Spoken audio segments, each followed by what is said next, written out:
Knockout Legends in the building. Like, comment, and subscribe. So, I just come across a Talksport interview with Adam Catterall, and it seems like he's having a field day. So I'm going to play the two clips, and then I'm going to get back into it. So, with no further ado, is the sad news that the Undisputed Heavyweight Championship of the World is not going to take place on February 17th. Hey! What's a few more months? We've been waiting 24 years for it. So what's a few more months to wait for the big showdown for all the championship belts in the heavyweight division? Incredibly disappointing. And I'm sure if you're on social media, I'm sure you've come across videos today, you've come across pictures today, you've maybe joined in on some of the conversations. The overriding thing from fans seems to be doubt.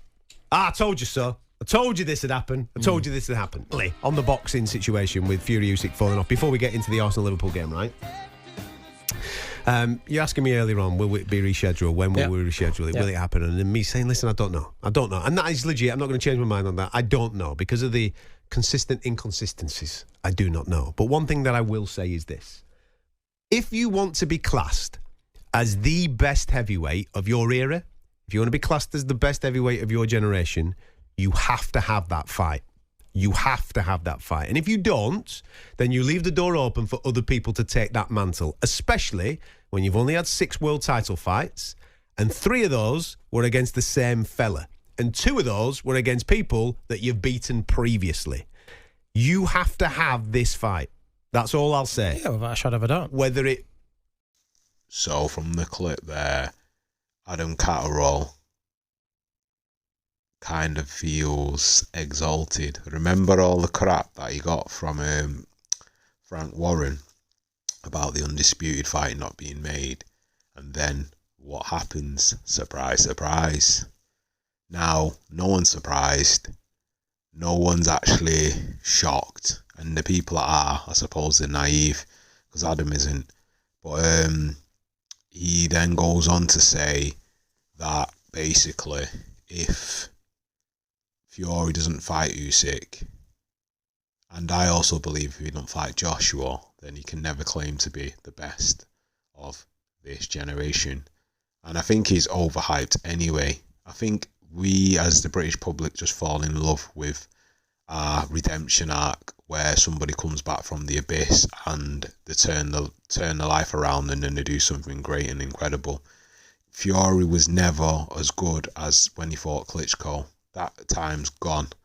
Now, him beating one-trick pony Deontay Wilder 3 times, one of them a draw, but we'll give Fury that as well.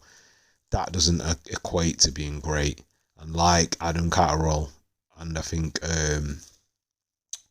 other people have said, Johnny Nelson, you can't beat one person 3 times, then beat Vlad, and then defend against Derek Chisora, who you fought 3 times, and then Dillian White, who waited until he was flipping on his last legs before you actually finally defended it against him, and then call yourself the greatest. So come on, what are we actually witnessing here? This is a blatant duck. Now, if it walks like a duck, talks like a duck, or quacks like a duck, flies like a duck, then it's a duck. And we all know he was never going to be ready in time from the gloves are off, or the face-to-face what they had.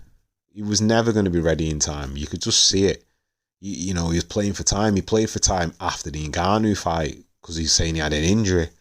You know, what it is he's got old. And what happens is when you get old and you get complacent and you get lazy and you get fat, which he has always been since flipping the Vlad fight, things are hard to do. You can't lose weight. You can't keep fit as you normally do. You know, to do specific things and to get in a specific frame of mind and body, it's hard, you know, and he's not getting any younger.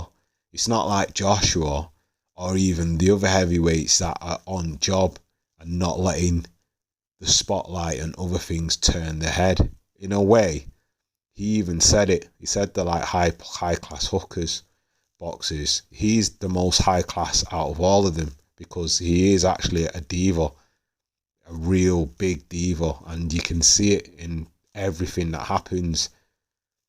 Anyway, what are your thoughts on what Adam Catterall says? Do you agree? Like, comment and subscribe. And that is another one from Knockout Legends. Peace.